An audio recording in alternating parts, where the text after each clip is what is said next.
Welcome back, everybody, to another episode of the Shape Up Fitness Podcast.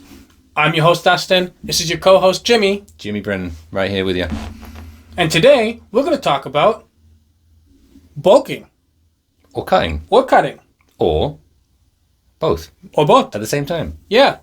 Can you, that's a very important question. Can you build muscle and burn fat at the same time? Let's talk about that.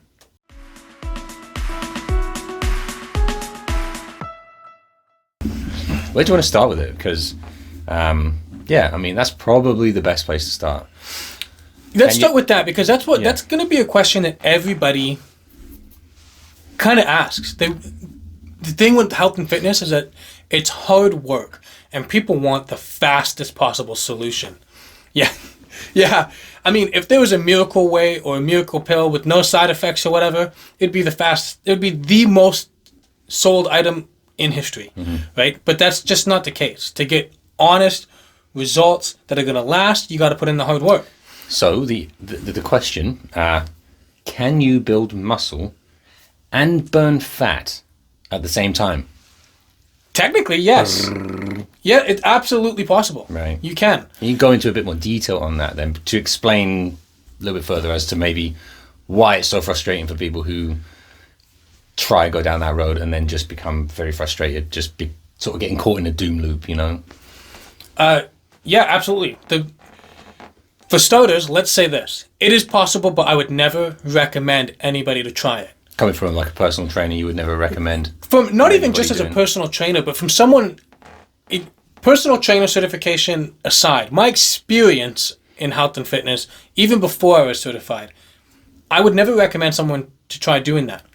Right? Imagine you had two targets, moving targets, okay? Both of them end up going in separate directions. Could you physically catch both of them? Sure, it is possible for you to catch both of them. Right. But it will take a heck of a lot longer. Right? You would need to hit it. This is the zone that we call the Goldilocks zone. Otherwise known as body recomposition. As some trainers, try and... Yeah, that's the technical term. Body recomposition refers to what a lot of people call toning. Toning isn't actually even a real thing. The technical term for it, or the actual term, is body recomposition. It's where you reduce your body fat and increase your muscle mass. Right? But I don't recommend doing it at the same time, because you end up making small steps in those directions. Okay. Yeah. I think that's a really great point, actually, to mention. Yeah, and you only make those small jumps if you get into that Goldilocks zone. Yeah, big if. Right? It's a big if. The only time that one of the only times that it's really feasible is for people who are overweight or obese just starting out, because they will tend to actually build muscle and burn fat at the same time, because they actually have the stored up energy. Sure, yeah. That they have an excess of it. Yeah, so their bodies actually have that stored energy to... it acts as that surplus, really. It acts as that surplus. In the Goldilocks, because what happens is that they have the stored up energy, so their body doesn't actually need to eat into the protein that they're taking, so that protein can be used for building muscle. Protein synthesis. Yeah, protein synthesis. For building muscle.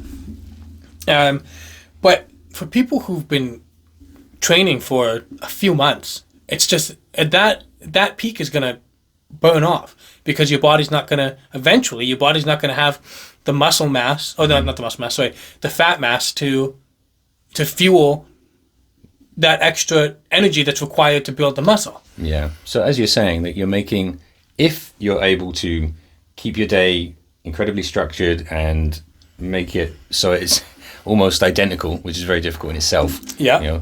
Different things happen, unaccounted for, stress levels, this and that, different sleep, all the rest. You can't really control some of that stuff. Even if you get into that Goldilocks phase, you're saying that the progress is small. So you're going to have to be consistent over a really long period of time. Yeah. Right?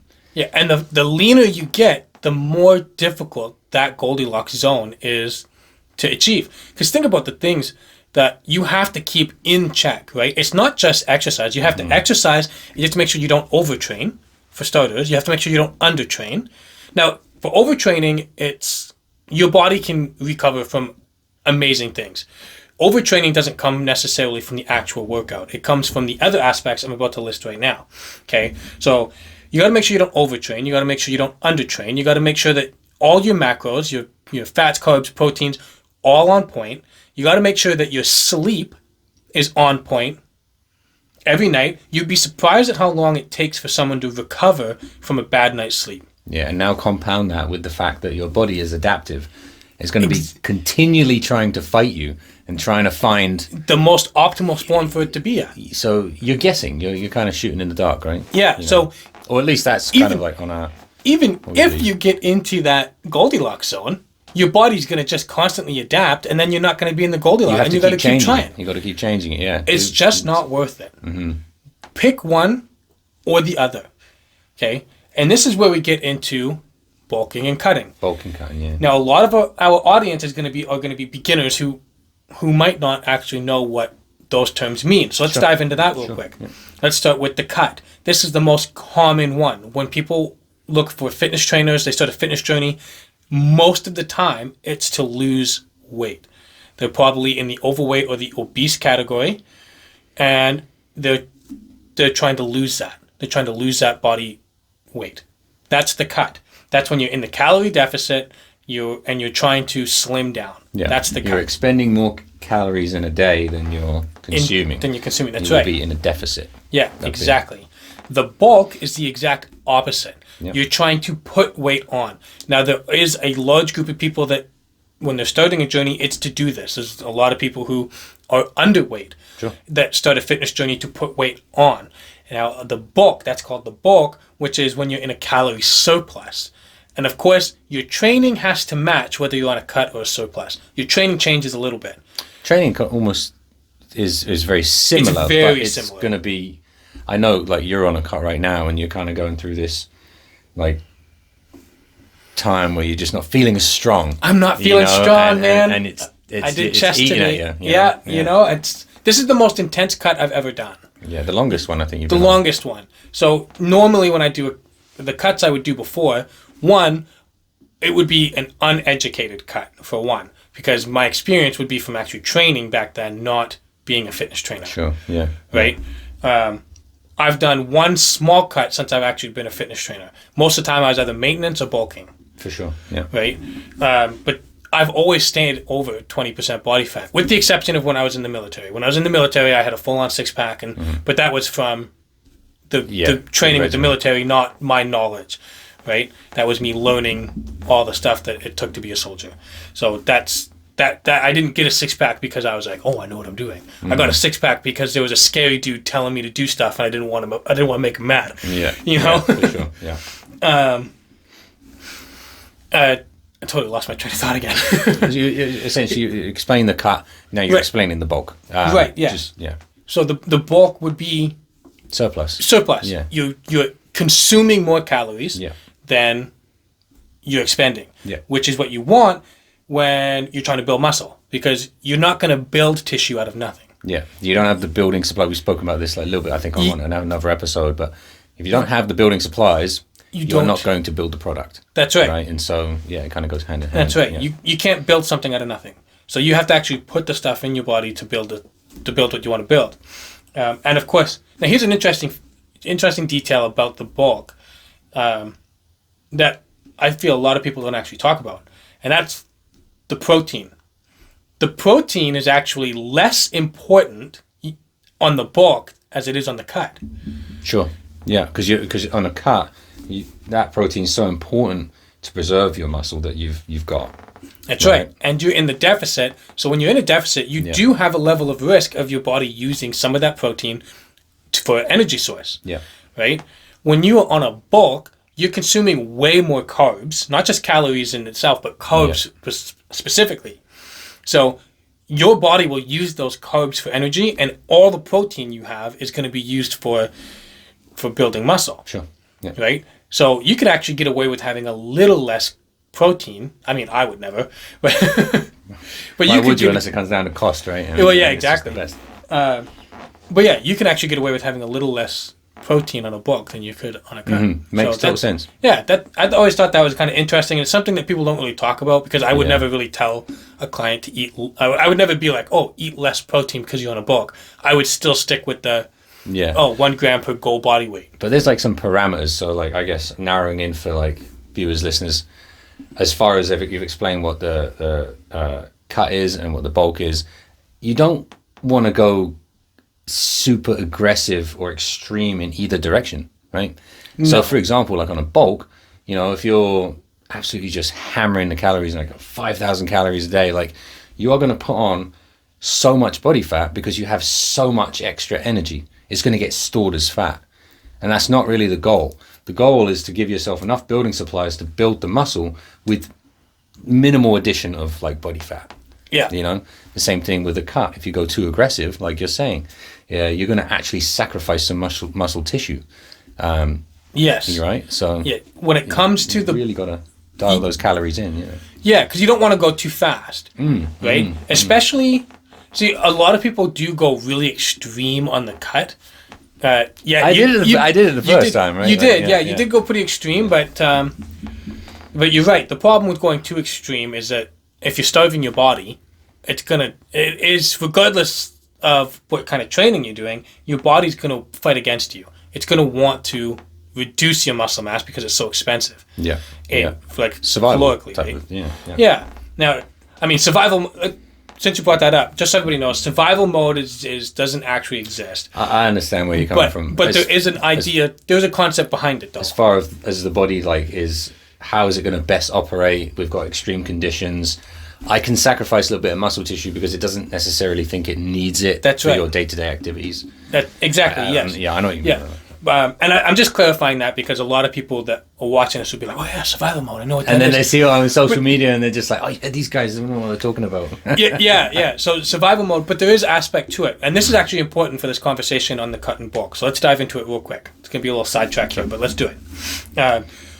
When someone says survival mode, to me, what I instantly think about is how your body handles stress.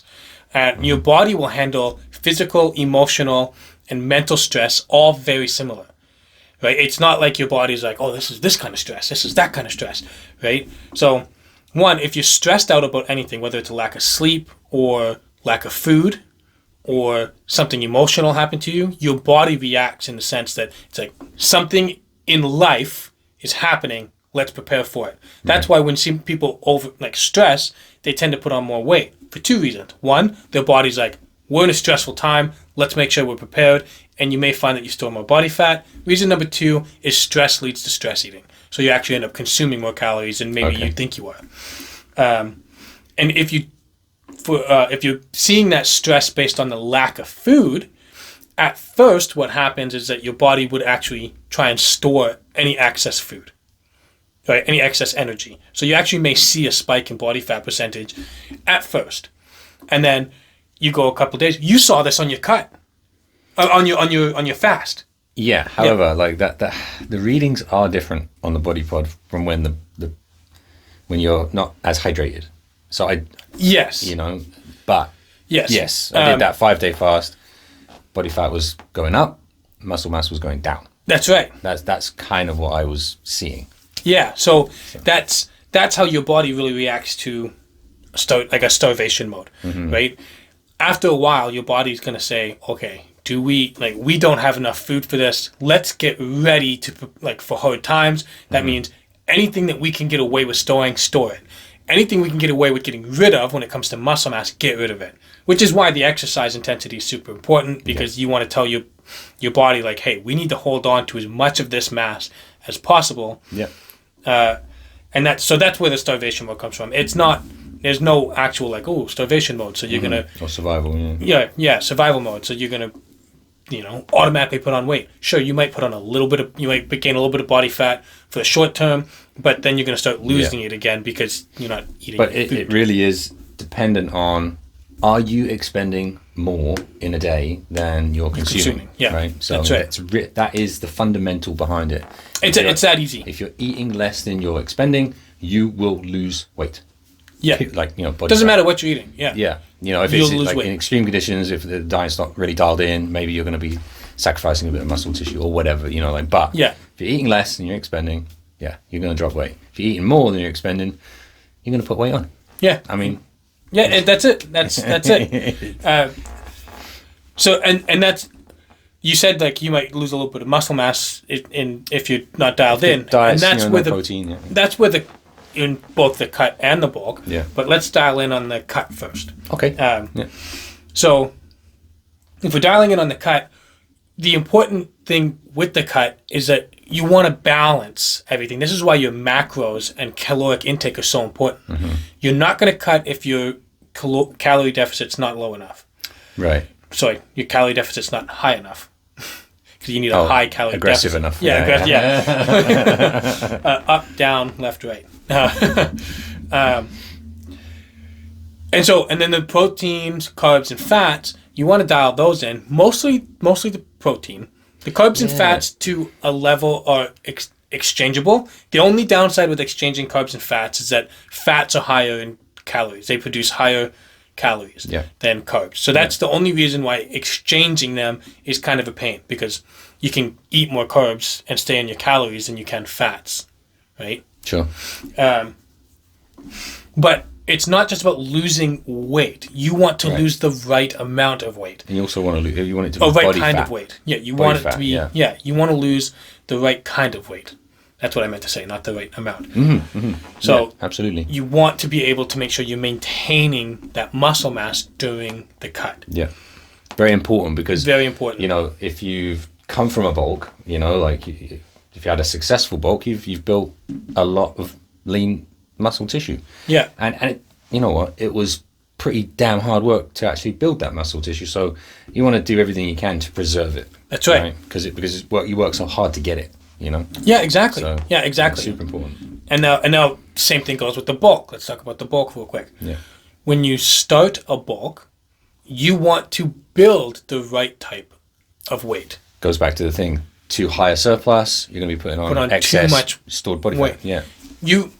You can only build so much muscle you can only recover and build so much muscle in a certain amount of time. Yeah. Your body can only be so efficient. Now, and I think that this is where that myth comes from, where your body can only process a certain amount of protein, so why eat more? Then, that I think that's a flawed idea. Like, people will consume a certain amount of protein and they'll be like, well, my body can't process any more than that, so why consume more? No. Your body, any bit of protein you consume, your body will process it. Absolutely. That myth comes from the idea that your body can only process a certain amount in an hour, right? But it's not going to just be like, oh, we've hit our quota for the hour, get rid of the rest. Yeah. It's simply because you're basing it off time. If you consume 200 grams of protein one day, your body's going to process all that 200 grams of protein until it's done, right? Your body doesn't care. Okay. If you consume 300 grams, it's going to do the same thing. It's going to consume and use that as it needs until it's done. Yeah. Right. It's not like, oh, well, my body can only consume or process 40 grams of protein an hour, so why consume more? No. That's technically you're right, because your body can only do so much in an hour. It's like you as a worker, sure. If you're working on something, you can only physically get so much work done in an hour's worth of time. That doesn't mean the rest of the work doesn't need to be done. Yeah, for those of you who are saying, oh yeah, it just comes out in protein tubes, it goes in and it gets processed, okay? Yeah, that's right. It gets processed. It doesn't get wasted, that's for damn sure. Yeah, exactly. And I'm doing a lot of talking. That's all right. No, you was, like with the macro split in particular, you're going through like the protein and fats and carbs. Yeah. There is a bit of a guideline that I think you could kind of give maybe the slightly more uneducated. I think if you start with protein and then you go fats and then carbs, because I think that's how we do it. We go protein first. That's how I do my fats macro because splits. It's nice to keep that hormone balance, and then whatever is left, carbs, right? Yeah. But if you can explain that might just kind of help break it down. So for any of you that go to the obsidianfitness.ca and you see the calorie calculator, this calorie calculator is based off this idea. And it's pretty bang on. It's bang on. Although I've noticed for the ladies watching, the petite ladies, it's not very accurate. Oh, okay. Because it actually, I had this problem with one of my clients. She's very petite, and she did want to lose a little bit of weight, but she's so small that I'm like, it doesn't even matter. Yeah, sure. Okay, she just doing the exercise to stay healthy, but she still wanted to get a calorie count, and so I put her into my calculator, and it actually came up at like 978 calories a day, and I'm like, nope, I would never put anyone less than 1,200. I would 1,200 calories a day would be the absolute minimum, and that's pretty aggressive. Yeah, that is very aggressive. Yeah. Right. So, like a human being practically needs that just for basic body function. Sure. Yeah. Right. So, that's if you're petite and you.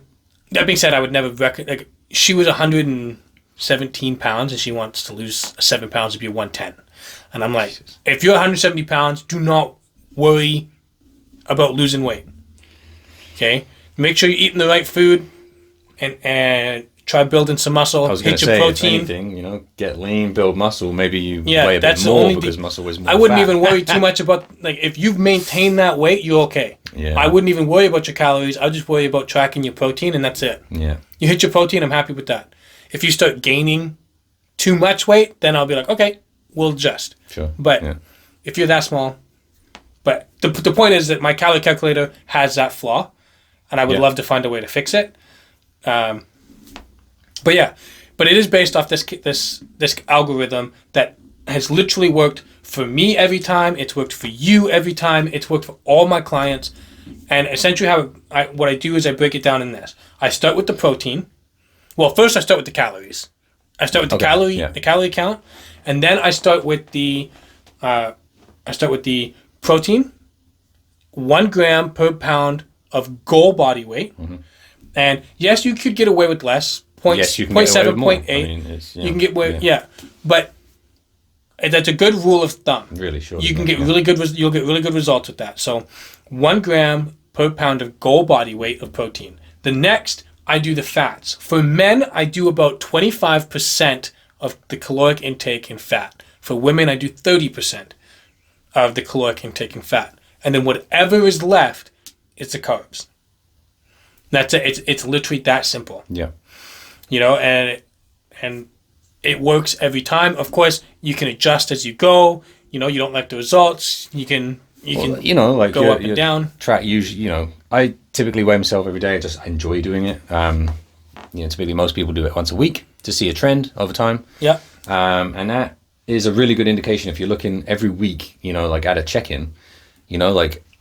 To do it a couple weeks, 3 weeks, whatever, just to kind of see. You will see ups and downs, right? But you're not looking for the range. You're looking for the trend, and that is a great way of just seeing if your calories are right. If your calories are bang on, you're going to be, and if depending on bulking or cutting, but if you're cutting, you're going to want to see anywhere from like around a pound a week ish. Yeah. That's super healthy, and same in the other direction. You want to go slow and steady. So again. Seeing that pound increase every single week. And then if it's too crazy aggressive, then, just cut back the calories a couple hundred or whatever. Yeah, adjust. Yeah. That's right. That's right. And that's a very good point. I find this especially important with the bulk, is that you do want it to be slow and steady. Yep. You put on too fast, you're not going to build the right type of mass. Okay, it's all going to get stored as body fat. You want it to be a nice slow gain, half a pound to a pound a week, and just try and maintain that. Yeah. And then over time, of course, your calories will have to go up and stuff as you get bigger. Life, parties, maybe, birthdays or whatever it is, it's important to enjoy your life, right? Yeah, exactly. Really, truly. It's real world stuff we're dealing with. Yeah. And here's the important thing as well. Whether you're bulking or cutting, it takes time. I know, I'm terrible for that. It takes time, man. And when I say it takes time, I'm not talking like, oh, you got two months worth of time here. Mm-hmm. It's like if you got a good 12 months of cutting and another 12 months of bulking, right? Like you give yourself a good 2 years, And I think you'll be very happy with the results. I think that would be enough time for a true like kind of body transformation. I know that you can be incredibly aggressive and you can do it in a shorter space of time. Most of the results that you do see with those people that do it in that time frame, they don't keep it. It's unsustainable. You just can't keep that up. Yeah, It is. You're right. It's when you do these programs, you want to take the time to build these habits. Yeah. So that's the toughest thing. There's no blueprint. It's kind of specific to you. Got to find what works for you. Works for you. What you enjoy doing, lifestyles, hobbies. Those type of activities and whatnot. So and of course you got to figure out yourself. You know what I mean? You do see a lot online, like with fitness trainers that are like, "Oh, I helped this person go from this to this in just 3 months." I see that too. Yeah. And there's a couple things about that. Thing number one, those individuals could be anomalies for one, and two, they could also be fake. Sure. They could be fake transformations. Yeah. If you're gonna lose, because some of them are like this, it's like a guy who went from being obese, for sure, yeah, to being absolutely shredded in a 6-pack in 3 months. Yeah.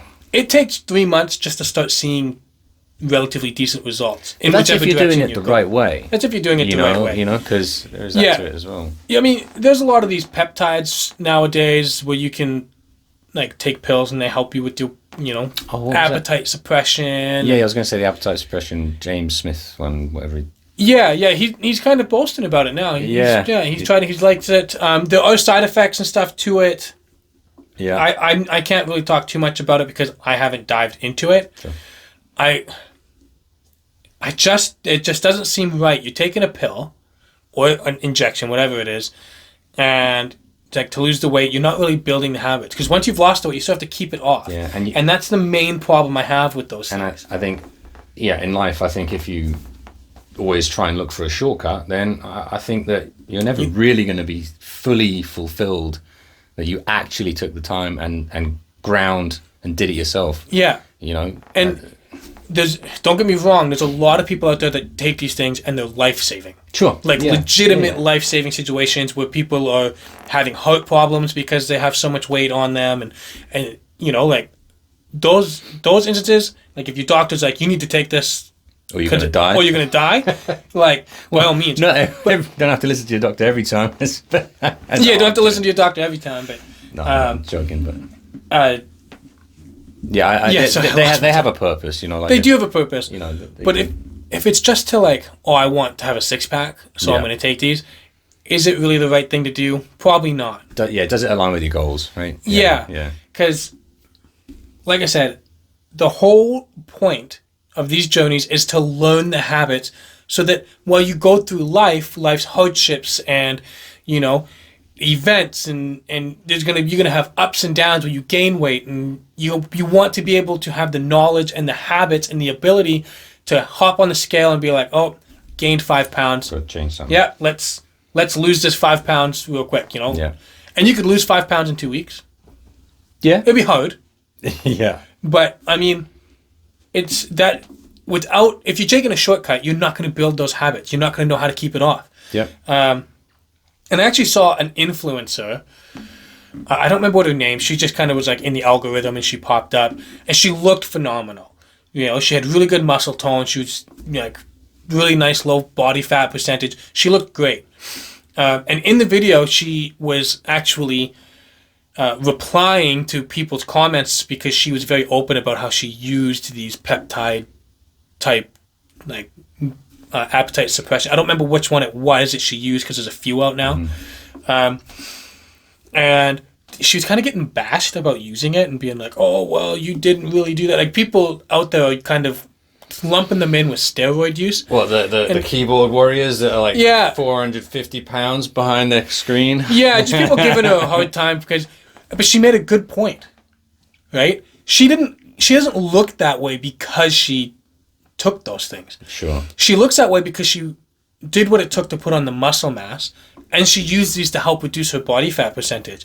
She still has to exercise. She still hits the gym 5+ days a week. She still puts in the work. Right? If you're not sure, you got these meal suppression supplements that help you lose the body fat, but there's nothing out there putting the muscle on you. Yeah. The muscle is what gives you that toned, sexy look that most people are going for. It's the muscle mass that you want. Mm-hmm. She didn't get that from taking these, right? And I actually was like, that's a really good point. It's a good point to make. Okay, so there's lots of people out there that use them for different reasons. But if you're just going to use it because you don't want to put in the work and you just don't want to be overweight or whatever, it's a red flag. It's a red flag. Your body doesn't just need to be lighter. You need to have the muscle mass itself is the miracle cure, right? That's what you're looking for. We got a little off topic there. Give me 2 seconds. Sure. I'll cut this part out. Sure. I just want to make sure we're still recording. Yeah, we are.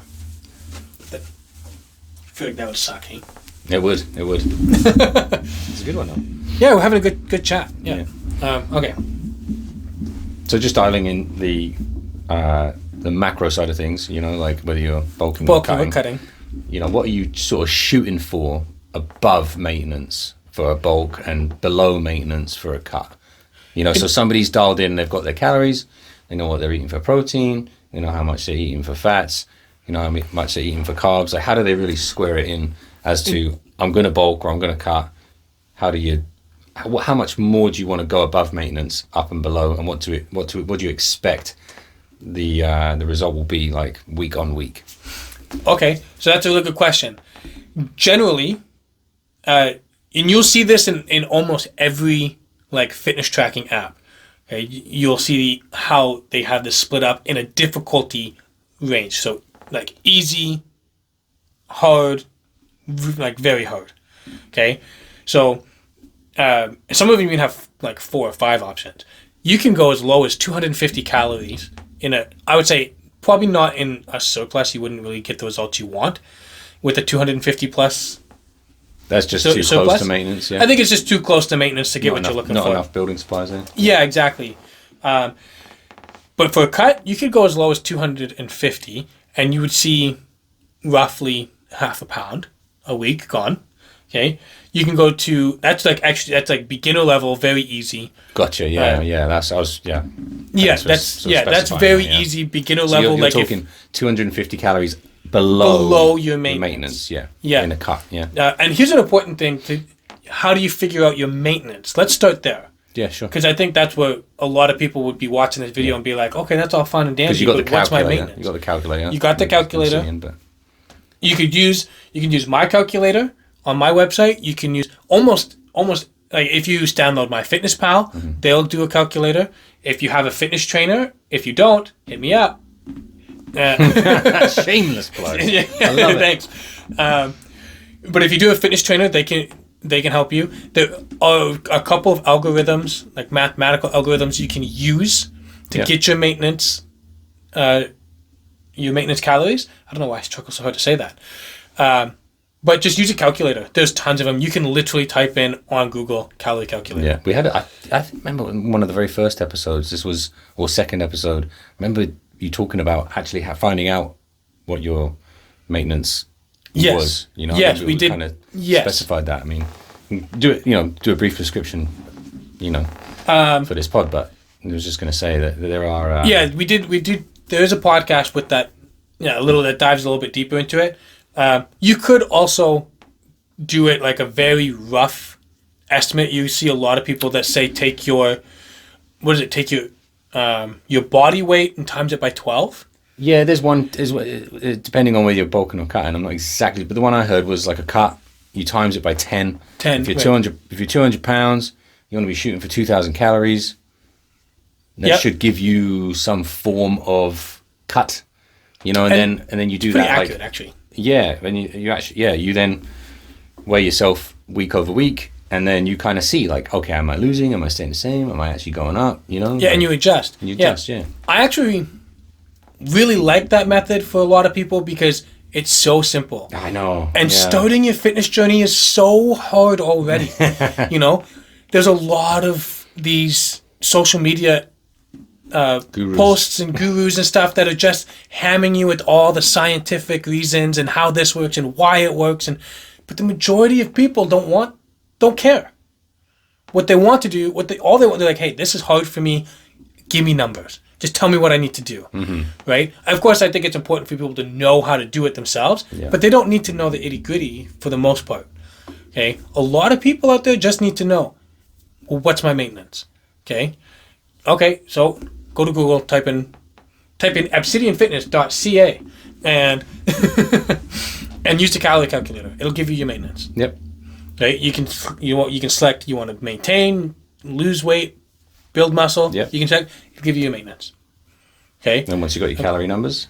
Once you got your calorie numbers, what are we talking about again? Figuring out like if you're going to bulk. Right. Yeah. The difficulty levels. Right. Yeah. Thank you. Okay. So once you find your maintenance, if you want to go easy, you're just starting out, 250 calories a deficit, so below what your maintenance is, which you now know how to get. If you're trying to go the average, go to 500. It's kind of intermediate level. 500, about a pound a week, is what you should expect. Yeah. Now, of course, this adjusts over time as your weight decreases.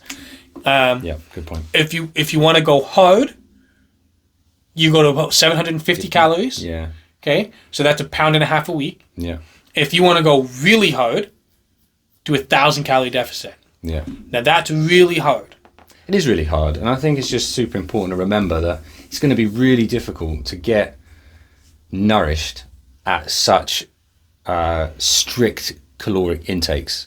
Yeah. Right? Your eating's going to have to be so dialed in. It's just not going to be fun, and you likely won't stick to it. Yeah, right? and so do bear that in mind. Those intense deficits where it's like 1,000 calorie deficit or more, that's one of the reasons you can see some of these trainers that are like, oh yeah, I got this person down to this, like from this to this in such a short period of time. Yeah, yeah. Some people can do it. Some people have the willpower to do that calorie deficit. I think when you go that low in a deficit, losing muscle is inevitable. I agree with that. I really do. I think that's a great point. Yeah. Yeah. It's you either, if you're hitting the same idea of protein, you're just not going to have the room at that deficit to have the necessary fats and carbs to protect that protein from being used from energy. Yeah, that's one thing that people miss. It's like, well, I'm eating the protein. Well, that if you don't protect that protein and give yourself enough calories to metabolize and function, it will pull from it does. either muscle tissue or it will just kind of convert the protein into an energy source. I think it's glucogenesis, something dumb like that. Yeah. So it's almost like, why would you bother even like forcing yourself to eat that much protein if it's just going to get used up because you're not eating the right other macros, right? Yeah, exactly. That's kind of the difficulty levels that you can see. And you say 500 is like a good start at 250. You're feeling comfortable, go to the 500. Yeah.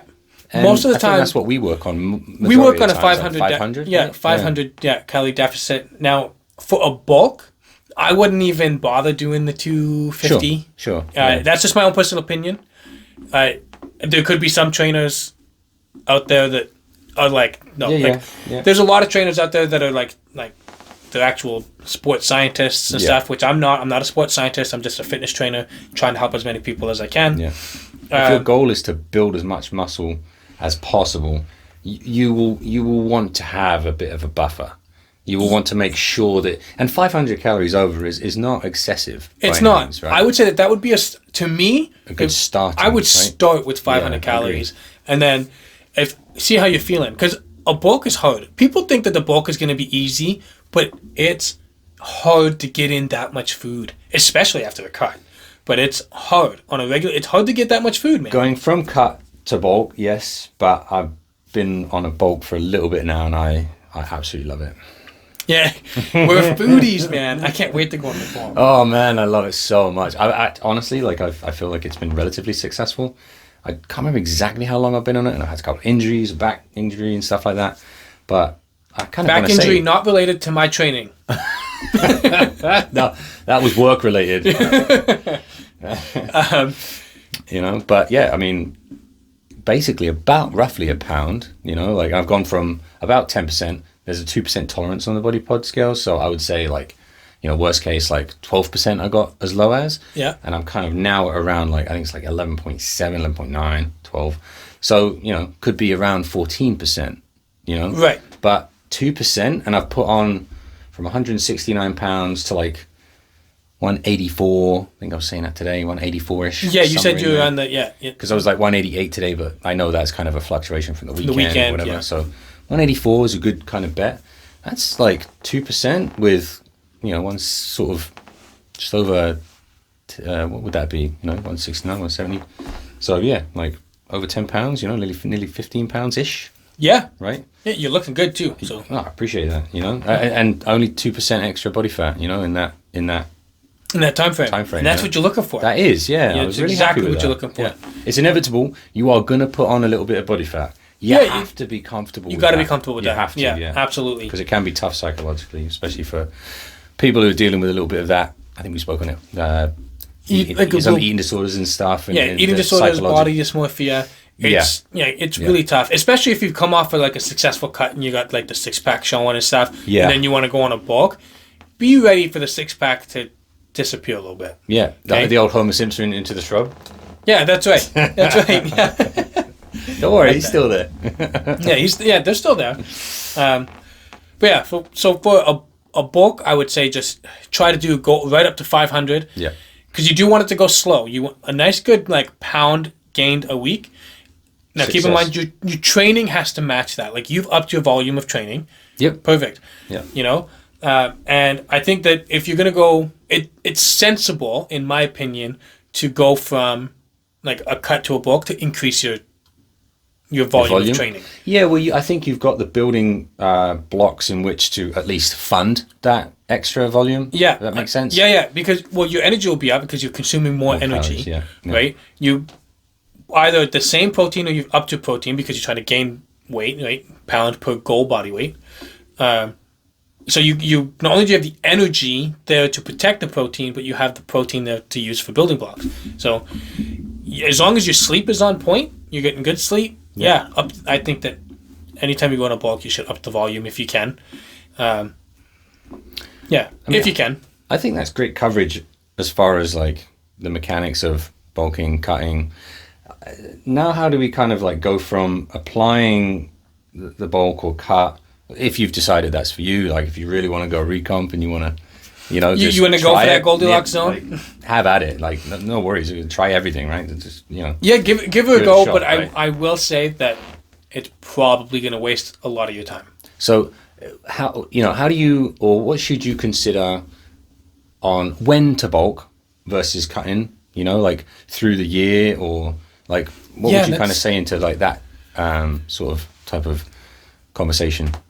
So that's a really good question. There's a lot of talk about when's the best time of the year, and people try to use things like holiday events, family events, and stuff like that. My opinion on it is, if it's winter time, that's the holiday season. Yeah. You got like Thanksgiving, you got Christmas, you got chocolate Yule log. Yeah, you got tons of holiday events, and holiday events are marketed a ton around sweets and baked goods and high calorie dense foods. Yeah, really high calorie dense foods. And that, it can be bad for a cut, obviously. Yeah. But the same goes for, like, what do we do during summer? We go, you go out for ice creams, you got backyard barbecues. Beers. Believe it or not, a huge majority of birthdays in the spring and summer. Yeah. Right? That's just because in the winter, you're getting all cozied up, right? Yeah. That's when the baby making happens. Yeah.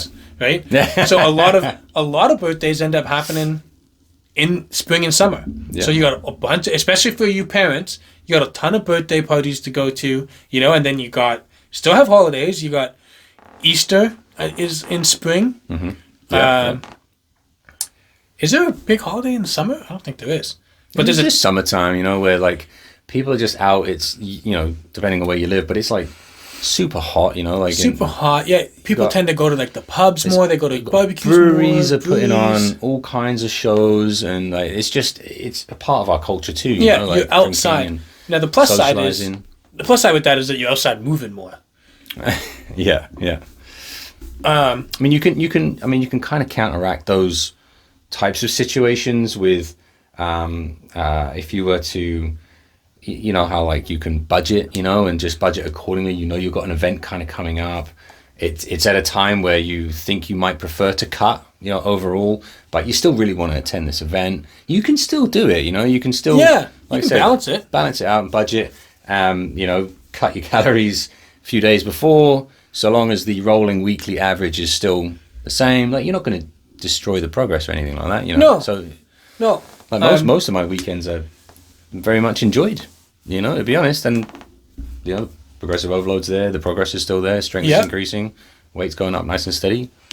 Happy days.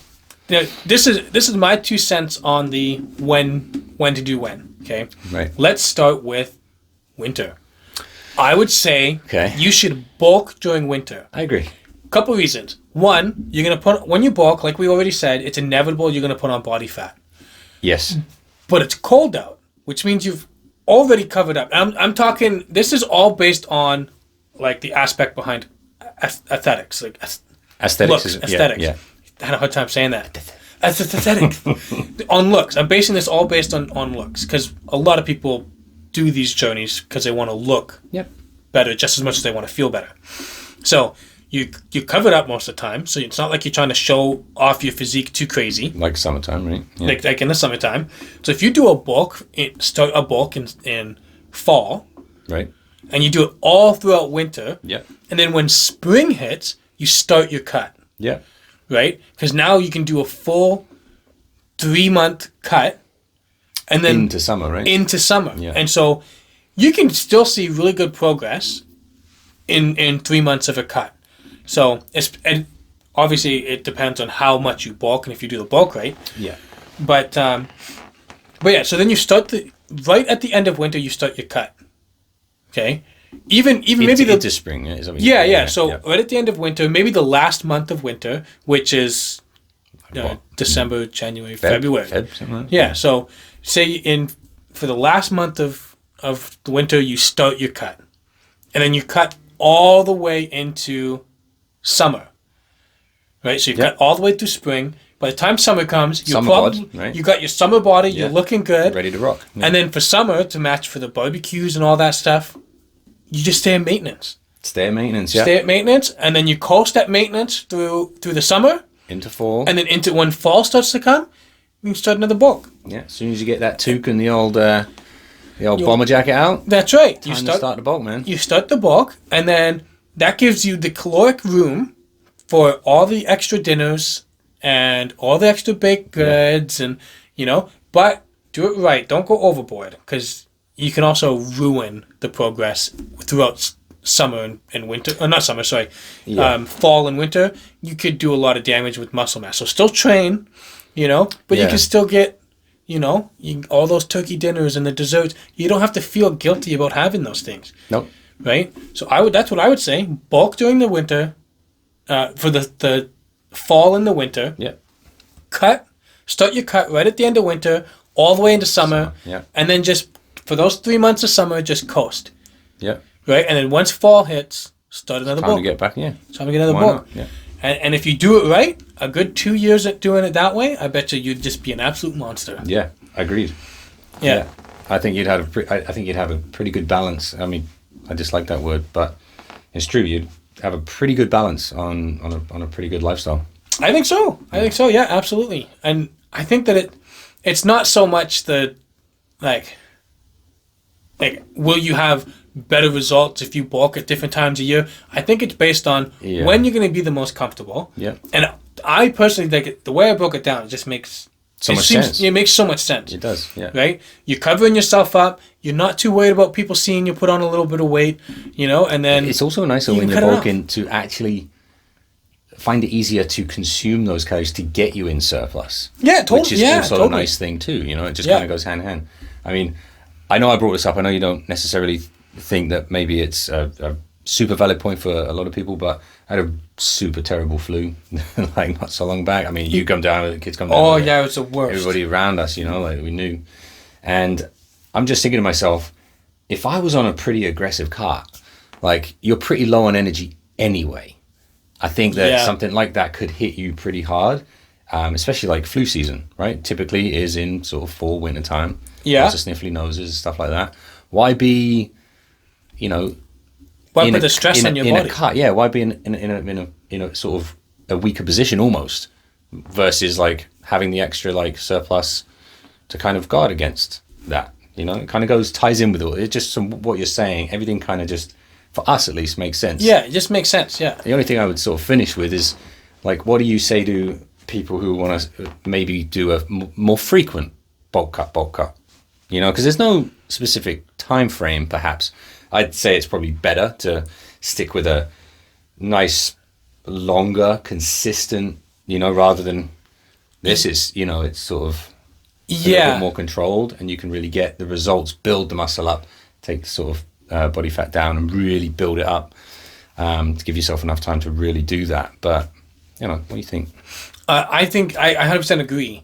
I think if you're gonna cut down to as far as you can. Like if you can get down to like I want to get 10. Down to 10% myself. Yeah, that could be seen as pretty aggressive for a lot of people. But if you can get down close to 10-12%, even if 15% body fat, I would tell someone you should be happy and comfortable to go to bulk at 15%. But I would say you should get down to around that 10% because it gives you so much more room. Like if you're at 15% and you're going to bulk, you only have about a 5% room to work with. Yeah. Right? Before you start kind of getting into that high, into the 20% body fat, right? Because especially for us men, you do want to be lower body fat. Right? Yeah. I mean, I also, I've been kind of reading some. I'm not like qualified, sports nutrition or anything like that. But as far as being a little more sensitive to, I think it's something to do with the insulin sensitivity. Yeah. At lower body fat levels, like your body will actually be able to delegate where those calories are going far more efficiently. Yes. And sorry, I didn't mean to interrupt you. No. I learned this this is something you learn as a fitness trainer, like in the course. Okay. For those of you that don't know, my certification is actually a college certification. It's not through like some company. It's an actual college certification, and in the certification they teach you about how hormones work with like higher body fat percentage. Right, there you go, yeah. And your body fat cells, your adipose tissue cells, they're actually responsible for sending out the hormones, creating and producing the hormones that tell you when you're hungry and when you're full. Right? So you actually, when you eat, right, it's actually there's a hormone that's released that tells your body that whether you're full or hungry. Right? So if you overeat, your body actually produces more of those hormones, and it actually, your body builds up a resistance to them. So it's like, come on, top me up. Yeah, so your body builds a resistance. So when your body fat is sending your body's sending the hormones out, being like, hey, you're full, your body actually doesn't listen as much because you actually have a kind of, you're so used to it. You think about it almost in a way that there's now, too much body fat for the signal to kind of like run through effectively. Well, it's just that your body's... It's just a bit of an analogy, I suppose, but Yeah, it's like it makes sense. It runs, so much of it runs through your body that your body adapts, and then it's like... Yeah. You need to eat more so your body can produce enough of those hormones to tell your brain to be like, oh, okay, I get it, we're full. We're full. And that's why overeating is not good, because you overeat, your body's like produces more and more of those hormones. The more of those hormones your body produces, the more it adapts to that. Like it builds almost an immunity to it. So you actually need to get more. It's like when people take painkillers, for example. People who rely on painkillers end up they could start out by taking one, but then they take it so often that their body builds an immunity, so now they have to take two. Yeah. And then, some people even have to take 3 or 4 in order for it to feel like it's working. Yeah. It's kind of the same concept. So I thought that was pretty interesting. Yeah, absolutely. Go on, sorry. Before we end up wrapping this up, there is one more question that I think should be answered with this related to cutting and bulking. And that's a question of which one should you do first? Should you cut first or should you bulk first? Depends, I guess. Every fitness question. I knew you were going to say. I prepped you for it. You did. You set me up. You set me up. Send it home, buddy. Every time you ask a health and fitness question, the answer will always start with "it depends." Okay, because there's just so many variables. Different people have different results, and every body is different, kind of thing. But yes, you're right. It depends.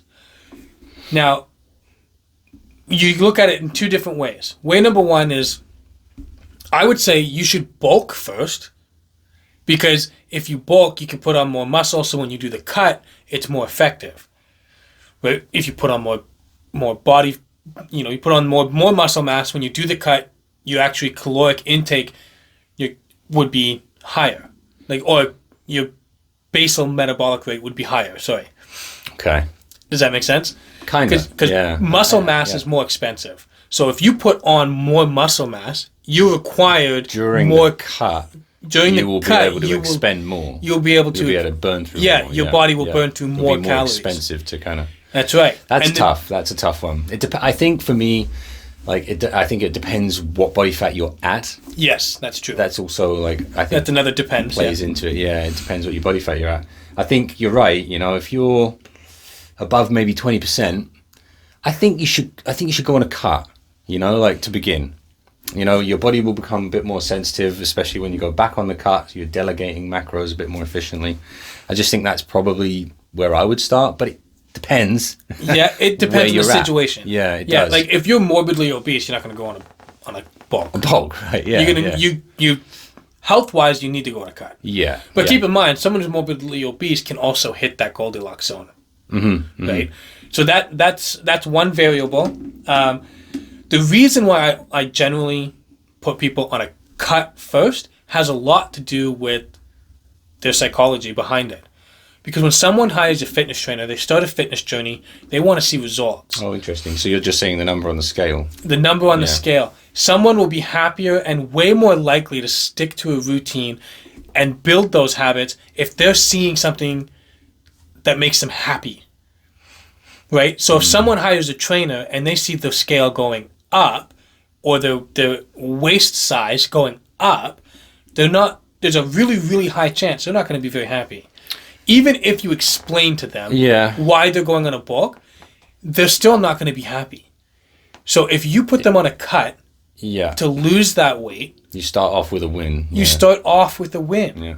Right? Yeah, and then they're like, oh yeah, and then because nobody wants to go to their friends or family, and when they ask, oh, how's your fitness going? Nobody wants to say, oh yeah, I gained 5 pounds. Right? They want to Well, I mean, they could what kind of trainer did you phrase hire? it a bit differently. Put on 5 pounds of muscle, maybe that might be received a little differently. But in those situations, someone would way rather be like, oh yeah, I've lost this much weight. Sure. Because the social norm is that if you're going to go on a fitness journey, you should be losing weight. Yeah, it seems to be.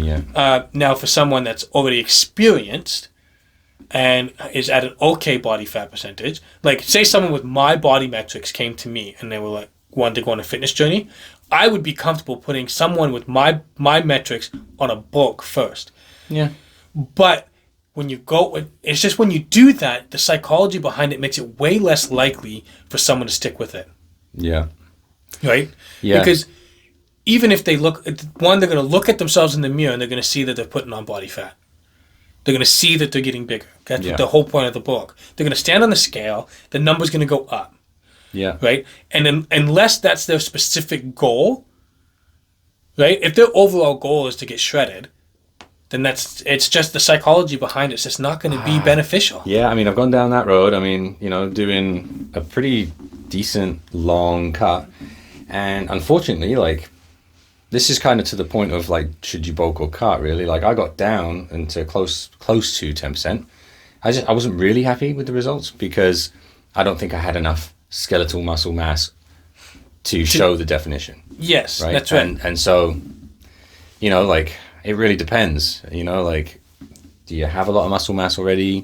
Do you have too much body fat? I think just kind of keeping it simple.